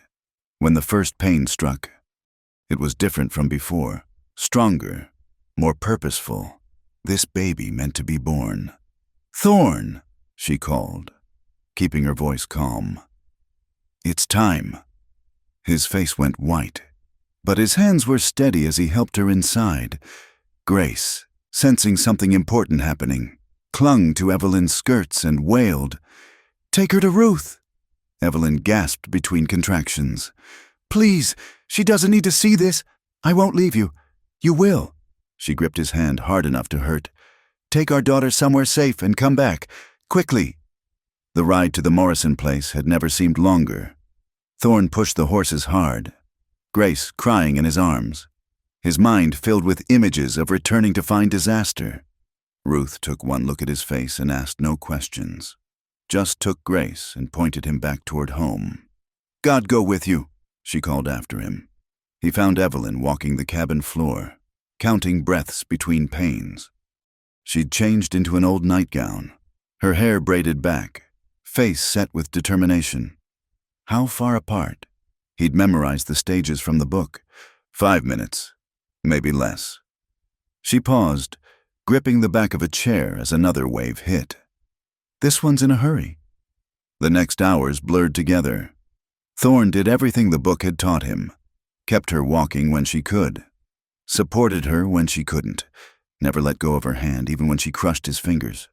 When the urge to push came, she was ready. "I can see the head," he said, wonder breaking through his terror. "Dark hair, like yours, she corrected, then bore down with a sound that was part scream, part growl, part prayer. The baby slipped free in a rush of blood and fluid. A boy, small but perfect, who announced his arrival with an indignant wail. "He's here," Thorne said unnecessarily, tears streaming down his face. "Evelyn, he's here." She was laughing and crying at once, reaching for their son. Thorne laid him on her chest, covering them both with clean blankets, his hands shaking now that the crisis had passed. "He needs a name," Evelyn murmured, tracing the baby's features with one finger. Thomas, Thorne said immediately. After your father. She looked up at him, surprised. She'd mentioned her father only once, in passing. A good man who died when she was small, leaving her mother to marry again out of necessity. You remembered. I remember everything you tell me. Thomas McAllister proved to be an easier baby than Grace had been, content to nurse and sleep and observe the world with solemn dark eyes. When they brought Grace home the next day, she studied her brother suspiciously. Baby, she announced. Yes, baby, Evelyn agreed. Your brother, Grace considered this, then patted Thomas's head with surprising gentleness. Mine, she decided. Ours, Thorne corrected, but he was smiling. Summer passed in a blur of feeding schedules and sleepless nights. But where Grace's infancy had been marked by fear and uncertainty, Thomas's was suffused with joy. They knew what they were doing now, knew that babies cried and parents survived, that love multiplied rather than divided. It was August when the letter came that changed everything again.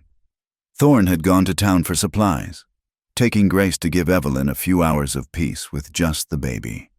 When he returned, his face was grave. What is it? Evelyn asked, Thomas drowsing at her breast.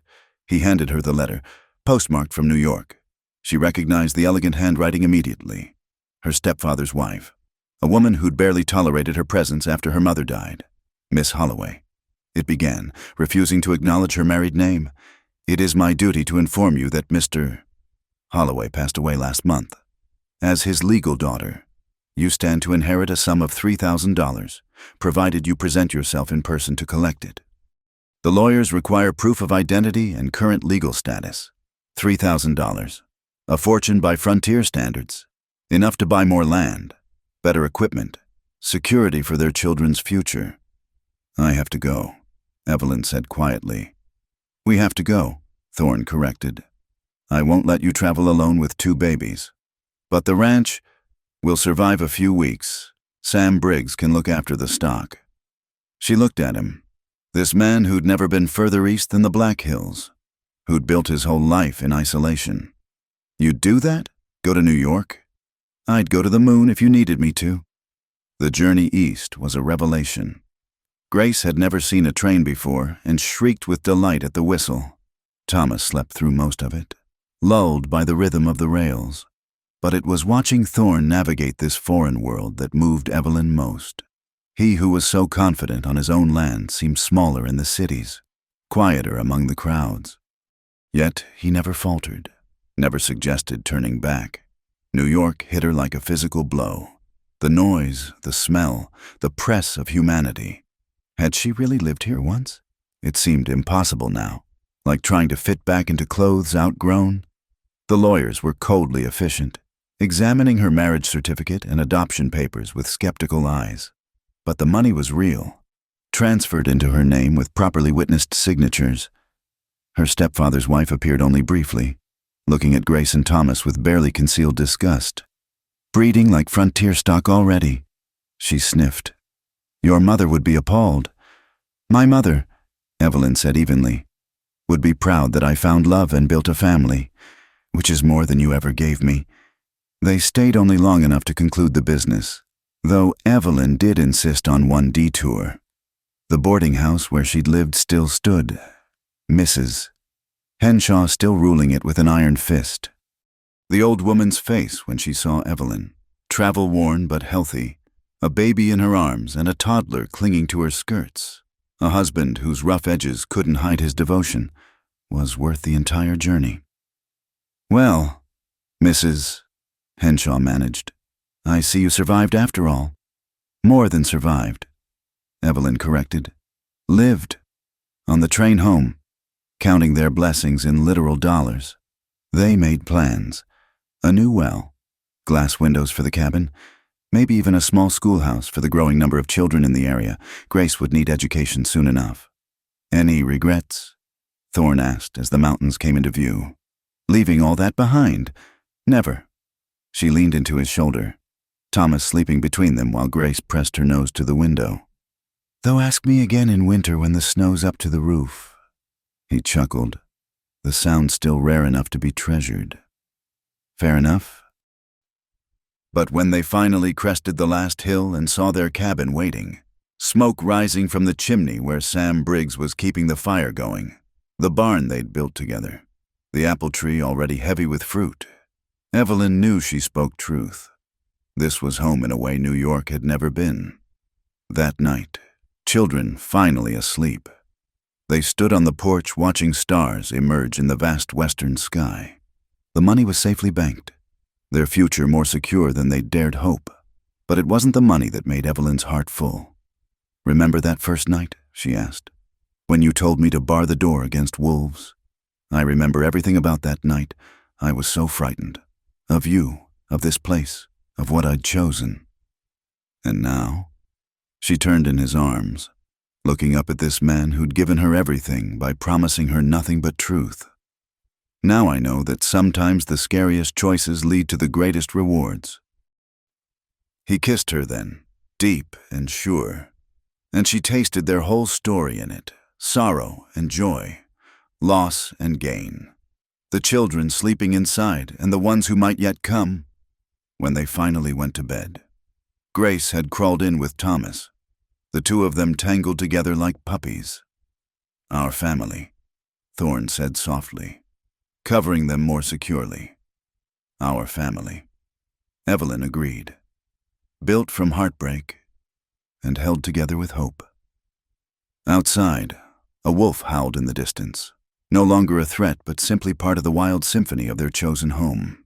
Inside, surrounded by love that had grown from the rockiest soil, Evelyn McAllister closed her eyes and knew herself blessed beyond measure. The girl who'd answered a stranger's advertisement hoping only for survival had found so much more, a love that could weather any storm, children who filled the cabin with laughter, and the knowledge that home wasn't a place, but the people who chose to build it with you. Tomorrow there would be work. There was always work. But tonight, listening to her family breathe in sleeping safety, Evelyn needed nothing more than this moment, this life, this unexpected happiness carved from the wilderness of the heart. The year turned toward autumn with abundant harvests and full root cellars. Grace, now 3, had become Thomas's fierce protector, scolding anyone who made him cry, including his own parents. The inheritance money had indeed brought improvements: glass windows that kept out the worst of the wind, a proper cook stove that didn't smoke, and most importantly, lumber set aside for the schoolhouse they planned to build come spring. It was a golden October afternoon when Evelyn found Thorne in what had been Margaret's room, now transformed into a proper bedroom for the children. He was sitting on Grace's small bed, holding a letter. "What is it?" she asked, though something in his posture made her stomach tighten. He looked up, and she saw tears on his cheeks, only the 3rd time she'd seen him cry. "It's from California," he said hoarsely. "From James Harper." Evelyn's hand went to her throat. Does he want—" "He's dead." Thorne's voice was flat. "Wagon accident 2 months ago. His wife wrote to tell us. She thought we should know." Evelyn sank down beside him, taking the letter with trembling hands. The woman's words were kind but brief. James had spoken of them often, had been comforted knowing his daughter was loved. He'd left what money he had to Grace, to be held in trust. "She's truly an orphan now?" Evelyn whispered. "No." Thorne's voice was fierce. "She's our daughter. She has been since the day he rode away." That night, after the children were asleep, they sat before the fire discussing whether to tell Grace about James when she was older. The adoption papers made them her legal parents, but the truth of her birth was hers by right. When she's old enough to understand, Evelyn decided, we'll tell her everything about Sarah's love, James's sacrifice, how she came to us in a storm and brought spring to our hearts. And if she hates us for it, then we'll love her through the hate until she finds her way back. As winter approached, the community they'd fought so hard to be accepted by began to embrace them fully. The incident with the burned barn seemed like another lifetime, and even Daniel Morrison had made grumbling apologies. When Evelyn announced at church that they hoped to build a school, donations poured in: lumber, labor, even precious books from back east. The schoolhouse raising was set for early November. Before the snows came, men arrived from miles around, bringing tools and expertise. Women organized food. Children ran underfoot. And by evening, 4 walls and a roof stood where that morning had been only prairie. "Speech," someone called as they gathered for the celebration meal. "Let's hear from the school marm." Evelyn felt heat rise in her cheeks. She hadn't formally agreed to teach, though everyone seemed to assume she would. But looking around at the eager faces, neighbors who'd become friends, children who deserved better than ignorance, she stood. "I came here," she began, voice carrying across the gathering, "as a stranger, a mail-order bride, desperate and afraid. Many of you were suspicious of me, and rightly so. I was suspicious of myself." She found Thorne in the crowd, his eyes warm with pride. "But this land teaches harsh lessons about what matters. Not where you come from, but where you choose to stand. Not what you've lost, but what you're willing to build. My husband and I have made our share of mistakes. We've weathered storms both literal and figurative. But we're still here, still building, still believing that tomorrow can be better than yesterday." Her voice strengthened. "This school represents that belief. Every child who learns to read here, to write their name and figure their sums, carries possibility forward.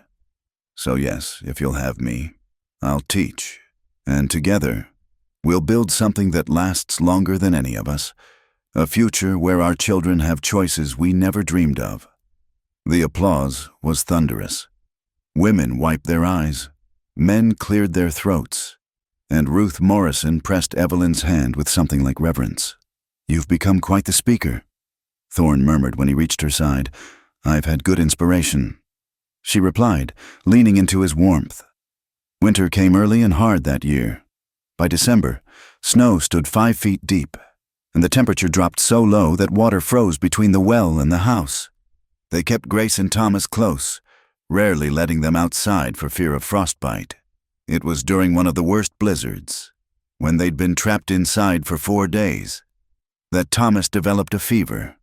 Not like Grace's terrifying illness the year before, but enough to make him listless and whimpering. "It's just a cold," Evelyn told herself, told Thorne. But memory of that other winter, that other child they'd lost, made her hands shake as she sponged his small body. Grace appointed herself nurse, bringing her brother toys and singing the songs Evelyn had taught her. "Be better, Thomas," she commanded with 3-year-old authority. "No being sick." Perhaps it was her fierce insistence, or perhaps just the natural course of childhood illness, but Thomas's fever broke after 2 days. He woke demanding food and attention, as imperious as his sister. "Thank God," Thorne breathed, and Evelyn knew he'd been carrying the same fear. "We can't protect them from everything," she said quietly as they watched their children play on the floor, building towers from the blocks Thorne had carved. "No," he agreed, "but we can love them through whatever comes." Spring arrived with flooding that washed out roads and isolated them for weeks. But isolation no longer meant loneliness. Their home rang with children's voices, with stories and songs and the ordinary chaos of family life. The school opened properly in May, with 12 students ranging from age 5 to 15. Evelyn discovered she had a gift for teaching, for making letters come alive and numbers tell stories. Grace sat in the front row, proud and proprietary. This was her mama's school, after all. Summer brought unexpected visitors. A couple from Missouri, heading west, stopped to water their horses. The woman was young, pretty, visibly pregnant, and trying not to cry as her husband berated her for complaining about the journey. Evelyn recognized the look in her eyes, the trapped desperation of a woman who'd made a choice she couldn't unmake. When the husband went to tend the horses, she approached carefully. "Are you well?" she asked quietly. "Is there anything you need?" The woman's composure cracked. "I need to go home," she whispered. "But he won't hear of it. Says we're going to Oregon if it kills us both." Evelyn thought of Margaret, of Sarah Harper, of all the women broken by men's stubborn dreams. There are choices, she said carefully, even when it seems there aren't. She couldn't say more with the husband returning, but she pressed a small packet into the woman's hand. Money from her inheritance. Enough for stage fare back east if courage could be found to use it. They never knew what the woman chose. But a month later, Evelyn received an unsigned letter postmarked from Missouri. 2 words only. Thank you. You can't save them all, Thorne said when she showed him. No, she agreed.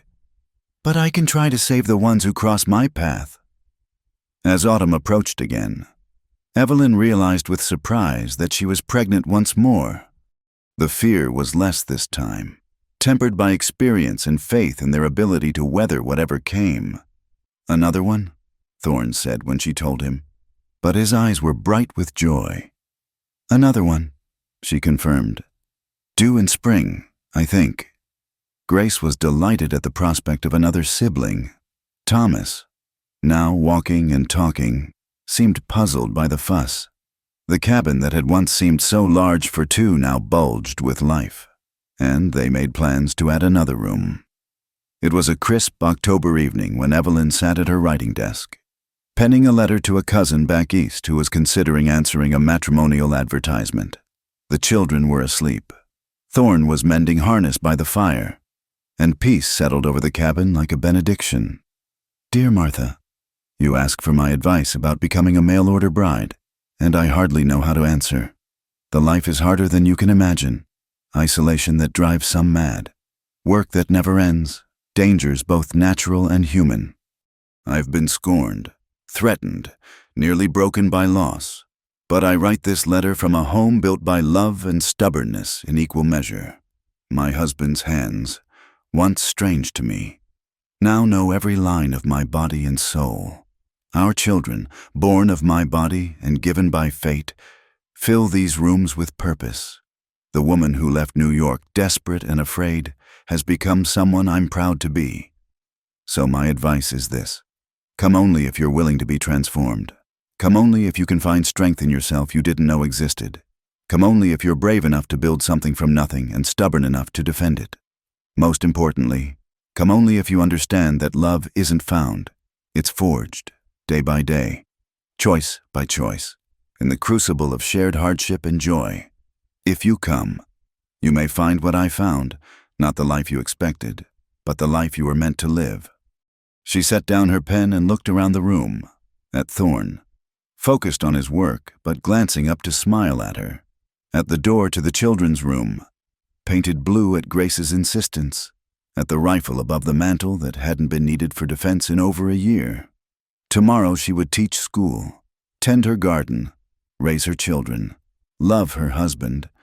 Simple things, ordinary things, but infused with the extraordinary grace of being chosen, again and again, despite every reason to choose otherwise. Outside, a wolf howled in the distance, that old familiar sound that had once terrified her. Now it was just part of the night music of home, no more threatening than the wind in the pines or the creek running with snowmelt. She had been warned about the rancher. Everyone had told her not to go, but she had gone anyway, driven by desperation and hope in equal measure. And though the path had been harder than any warning could have captured, through suspicion and loss, violence and grief, the slow building of trust and the sudden devastation of tragedy, she regretted none of it, because here, in this cabin pressed against the wild heart of the frontier, she had found what she hadn't even known she was looking for, not just a husband or a home, but herself. The woman strong enough to face down sheriffs and storms, to mother orphans and teach children, to love a difficult man through his darkness into light. Evelyn Holloway had disappeared into the frontier, just as the gossips had predicted. In her place stood Evelyn McAllister, wife, mother, teacher, survivor, and she would never, ever return to what she'd been before. The candle flickered in the evening breeze, casting dancing shadows on the wall where Margaret's sketches hung. Beauty salvaged from sorrow, art rescued from loss. Evelyn smiled and returned to her letter, adding one final line. Come west, dear cousin. Become who you're meant to be. Thank you for listening to this story of love and survival in the American frontier. I hope Evelyn and Thorne's journey touched your heart as it did mine. Please share in the comments where you're listening from. I'd love to know where in the world these tales of the Old West are reaching. Don't forget to subscribe to From Wild West channel for more stories of courage, heartbreak, and triumph from America's untamed past. What did you think of Evelyn's choice? Would you have answered that advertisement? Share your thoughts below.